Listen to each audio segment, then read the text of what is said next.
I'm an only child and live with my mom and dad in a decently sized home. It's a little big for just the three of us, but my parents' running joke is that it was never their intention to have only one kid. They just never got around to having more.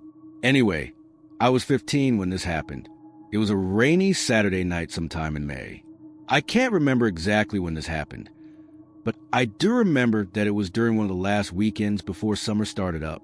There's one last thing I have to mention. I have a lot of weird medical conditions that make my life difficult. I get frequent panic attacks, faint easily, and struggle breathing at times.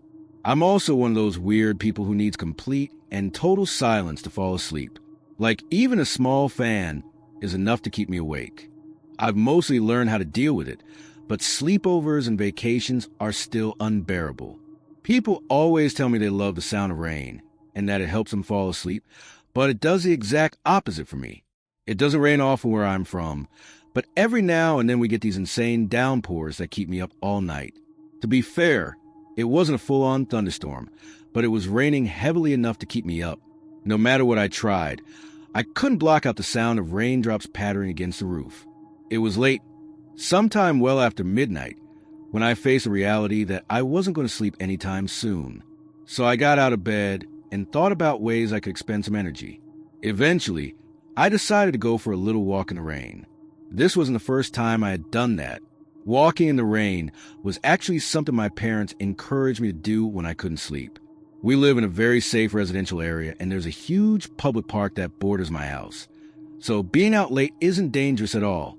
Plus, the park is very well lit, which is another one of the reasons I've always felt so comfortable walking there late at night. I put on a rain jacket, quietly walked downstairs, and stepped outside without even bothering to bring an umbrella. I purposely didn't bring my phone because I knew myself well enough that a phone screen was only going to keep me up. It was oddly peaceful outside. I've always been one for nature, and seeing all the trees gently sway in the wind with the raindrops streaming down their branches was exactly what I wanted. After about 20 minutes, I started to feel myself getting tired, which was a good thing. I turned around and started walking back towards my house, figuring I'd be able to fall asleep by the time I got back. As I was coming to the park, I glanced toward the road and saw something strange. There was a long black object lying flat in the middle of the street. At first, I thought it was an oddly shaped garbage bag or something like that, but the more I looked at it, the more I realized what it was. It was a person, just lying there in the middle of the street. They were face down too, from the looks of it.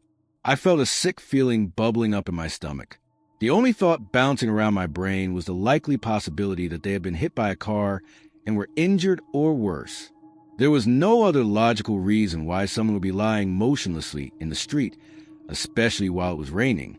As much as my gut told me to just keep my head down and continue walking, I felt like I had to do something.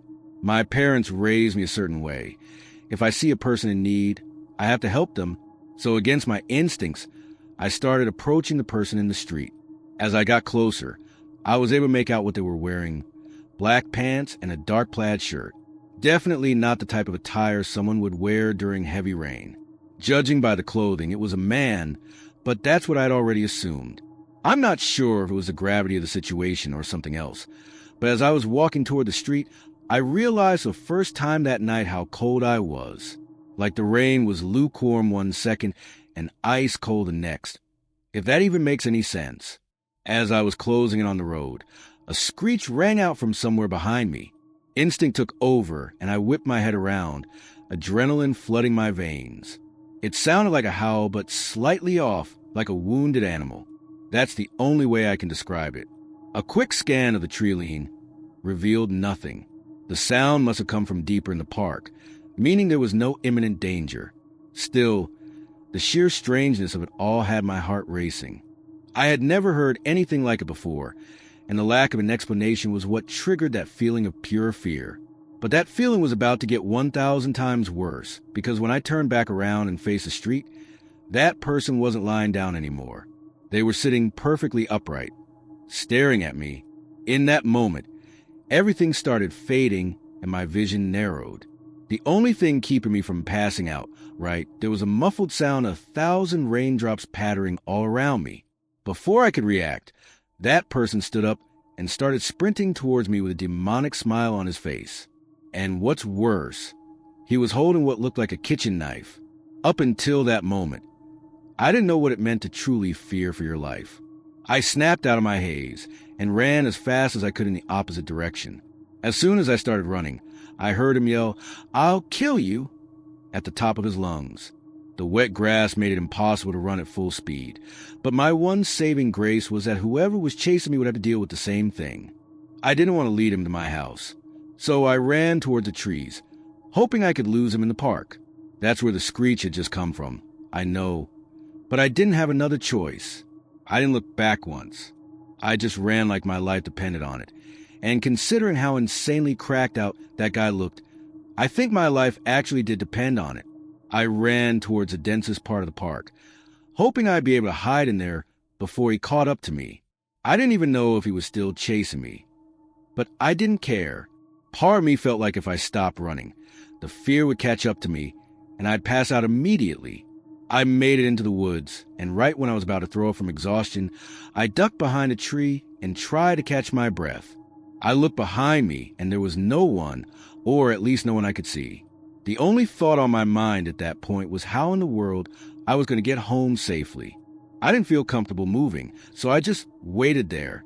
I must have waited at least 20 minutes before finally stepping out from behind that tree. I took the long way home, around the backside of the park, and through this other section that spit me out a few streets away from my house. No one followed me. I finally made it home and collapsed on my bed, drenched and basically traumatized. I never got an answer for anything that happened that night. That howl is honestly what confuses me the most. I have a hard time believing it was somehow related to the man that tried to attack me, but it's just too coincidental. I think what happened is that guy heard the screech too, looked up, saw me, and then did whatever he did for whatever reason. As for his motivation, I have no idea. There's just crazy people out there. Maybe he was on drugs or something. I know it's not a real explanation, but I can't think of a better one. I still live in the same house today, and even though several years have gone by, it's hard not to think about this experience every so often.